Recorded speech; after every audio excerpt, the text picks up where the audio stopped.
loko ufamba hivitora Yesu,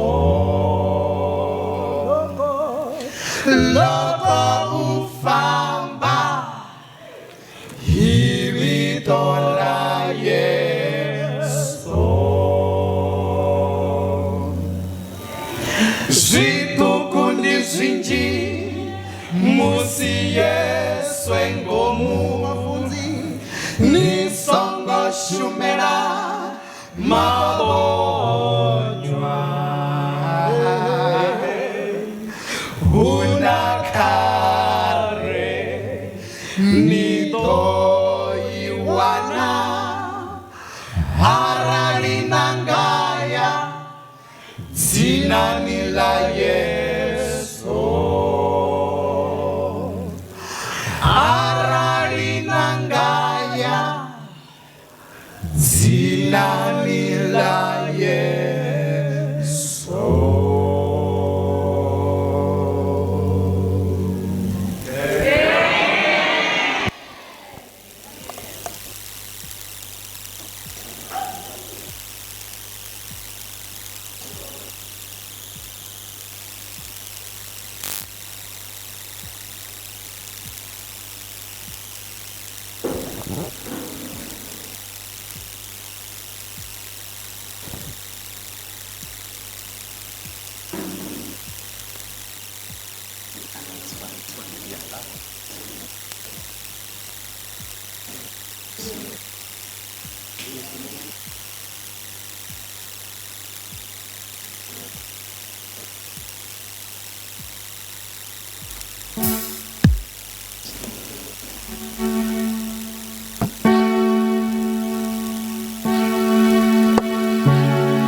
Because I stand between yourselves and your lunch, I really promise that I'll do my best in the next 10 minutes. Right? I really promise. If I have failed, it will be 15 and I'll sit down. So there is no way you will look at your watch and see 12:55 and I'm still standing. I promise that. All right. So I'll try to stick to my promise. Having said that, I guess it absolves me because in the morning I heard that we have got quite a number of pastors here. In my hearing and in my count, as Pastor Mtero was introducing them, there is a minimum of 4 pastors. That already tells you that there are 4 people ahead of me who should be standing to preach. For I'm not trained to be a pastor. But I can assure you, I'm a trained teacher. And teachers don't like teaching.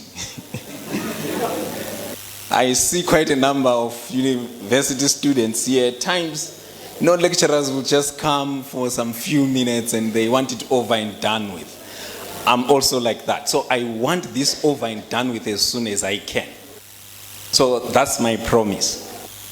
And as I'm doing this, I'm already wasting my time because really I want time to move. All right. I want to start from where I do my work. You may use your phones on this. You can also be getting on WhatsApp as we do this. That should be fine. So there is a branch that is called Family Economics. It's really growing so big. I'm a teacher of economics. So I've been in the past 10 years working on family economics. It may take me like the whole semester to teach about family economics. Within the branch of family economics, there is now a branch called marriage markets. We as economists at times think of marriage as a market where attributes attract each other in a form of demand and supply. Maybe let me not get much into it, but it's also a huge subject of study. I really would have loved if we had time to go through that and what it may mean for you, especially in the context of religiosity or in particular Adventism. But because we don't have time and I have promised to stick to my time, I will not do that. I will quickly jump to the fact that families are so important. They form the fabric of our society. And because of that, even the governments make sure that they try to regulate what happens in families, because they know if they don't and we get it wrong there, things may go haywire. Here with me, and I've pinned for you, is it's so interesting that the pastor has put Professor Tafulea here, because I'm now wondering, say, what is this and where is it coming from? And by the way, it's a disclaimer. I don't like what he does. I really don't like what he does. But I've put this thing for you here. It is an act. So this act is an act that tries to regulate violence that happens in families. It's called the Domestic Violence Act.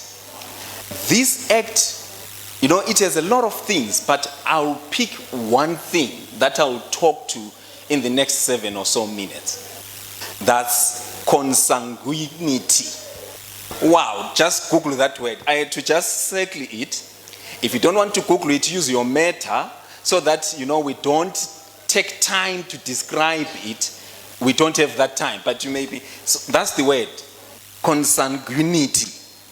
Right, just be checking what it means, because it has a lot to do with what I'm going to present. So I will not talk about that word quite a lot as you are Googling or understanding it. If I had time, I would have really liked to break it down. But I will mostly zero on what we call siblings within consanguinity. By siblings, we mean brothers and sisters. The Domestic Violence Act in South Africa in particular used to concentrate on couples where a man will bash a woman, and we will call it gender-based violence. Trust you me, we are discovering in families that violence is not restricted to couples. Here we don't have couples, but you'll be shocked at how we have bashed your young sister. You will be shocked at how siblings, brother to brother, fight at times to an extent that they will tell each other to say, where you walked, I will never walk. And these are people born of the same mother, born of the same father. So the verse I read before I prayed, it talks of love, and in various forms. I shall restrict myself to the form of envy. Love does not envy. If you look at consanguinity, you see the word is even difficult. So that's why I had to put it down there. If you look at that and start to analyze why people fight, you realize that it is because there is lack of love in families. And mostly, there is more envy. If the brother has now succeeded and you have not, you become envious of the brother to an extent that you hate him. There are 2 cases that had to base on this act.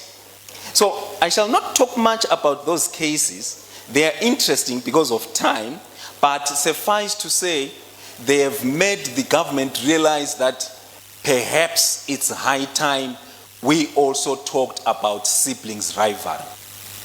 You can be Googling about siblings rivalry. A lot is becoming said because over and above couples fighting, siblings do fight, especially for inheritance. And talking about inheritance, this is where I will now base my sermon. There are pastors here, I shall not take long. My sermon is based on the brother of the prodigal son. Why? Because the two had some inheritance. And I have seen that inheritance make people fight. Right. So these two present a brilliant case. If you look at Luke chapter 15, you can read it in your own time. But there are 4 things I want to draw from in Luke chapter 15 that talks about siblings, that talks about consanguinity. Right. Fact number 1, you can be reading this one. I shall not read it in your hearing because of time. But this one simply says that the bigger brother, when he heard that the younger brother had come back, he then went to the father and said, I have always been here, but you have never killed a goat for me. I want to zero down on that, to say there is a huge problem that I see in that. When the father distributed the inheritance, if you use the book of Deuteronomy, it was so clear how the inheritance is distributed in the land of Israel. The bigger brother will always take a double portion of all the young brothers. Now, which means the younger brother, when he called and asked for his inheritance, he got 1/3 and the bigger brother got 2/3. After the bigger brother got 2/3, inheritance simply means that the father has given all he has.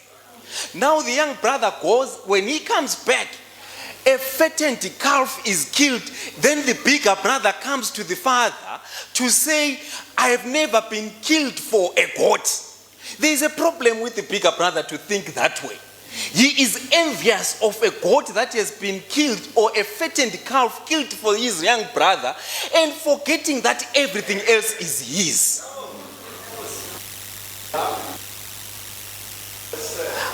This is what I want to just point out about envy. We may give you 2 billion and I have just 10 rand. You may be envious of me to an extent that you will never see your 2 billion. Envy gets to such an extent. The young brother, remember, he has 2/3. Everything is his. If you think I'm lying, read the verses properly, especially 30 something. The father goes to him to say, but young man, everything that is here is yours. If anything, the bigger brother should be crying to the father to say, Father, maybe you should have negotiated with me so that maybe I give the young man this one. Because everything is his. So why I'm beaming that is because over the years, from 2021, when the court settlement decided to broaden this law within domestic violence to now also incorporate protection orders against brothers and sisters, it's all because they have seen that envy is rising amongst families. And guess what? Amongst the youth. We are becoming insatiable. And one reason why becoming as such is because we do not have love within us. For love is not envious. I could have gone on to mention other parts of love, but I don't have time for that. Love does not envy. And being envy is one thing that has caused a lot of siblings to fight. Let me warn you, young people. This thing does not click now, but ask these old ones who have gone this path. There is a house. Some of you who watch Riatsotela, in my notes, I had to put a case from Riatsotela. I had to also put a case from Gugitila. The people who fight are people who are inheriting a house. And the more they fight, the more you realize that no, man, these people are not poor. The one who is fighting for this house, he has even a bigger house. Watch properly, Riatsotela. I don't have time to go back to my notes to give you the right tag. But if you follow all those cases, they mostly have to do with inheritance. And like this bigger brother who does not understand inheritance, takes something small to be a major. Someone has just been killed a goat. For crying out loud, you have got combined harvesters. For crying out loud, you have got tractors. For crying out loud, you have got a lot of cattle. But you are crying for one. Because it's been given to your young brother. How do we solve that? I'll just give you two things, then I sit down. How do we solve that? I'll base how I think we can solve that through many other cases that I have, gone through in the Bible. I had quite a lot, but perhaps let me just run them down in 1 minute. I had to make an assessment of Cain and Abel. And Cain killed Abel because of envy. Isaac and Ishmael, Jacob and Esau, Joseph and his brothers, Aaron and Moses, David and his brothers, Amnon and Absalom, Adonijah and Solomon, Jephthah and his brothers, and guess what? Even Jesus and his brothers. Remember, the brothers of Jesus had to even say, Pelawena, you like being seen. Don't think that Jesus liked being seen, because even Jesus was hiding in some instances, but because they were envious of Jesus. But in all these cases, there's something that God does, which I really like. God makes sure that the bigger brothers, they are the ones that are also loved, because they are most likely to be hijacked because of envy. So God does put his love. If you look at the story of Canaan, it says, he who will put their hand and kill Canaan will actually deal with me as God. That is God. And look at all the cases. Even Esau was made a great army. Ishmael was made a great army for God to protect even these bigger brothers. Because somehow he understood that envy may come from there. And so how do we deal with that? One, we can deal with these things through love. We need to cultivate love amongst ourselves. Then the second and last one, once you have loved, then teach yourself to be content. Even Paul wrote to say, you know what, I've learned everything, but this one thing, I have to be content. Young people, let us be content. There are a lot of things out there. At times in the social media, I will come up with the best suit. Kanti, I'm in Woolworth. And then I'm taking that, and because you are not content, you then struggle to look for these things. Let us learn to be content. Let us learn to love. And the more we do that, the more societies in our families. May the good Lord bless us. Amen.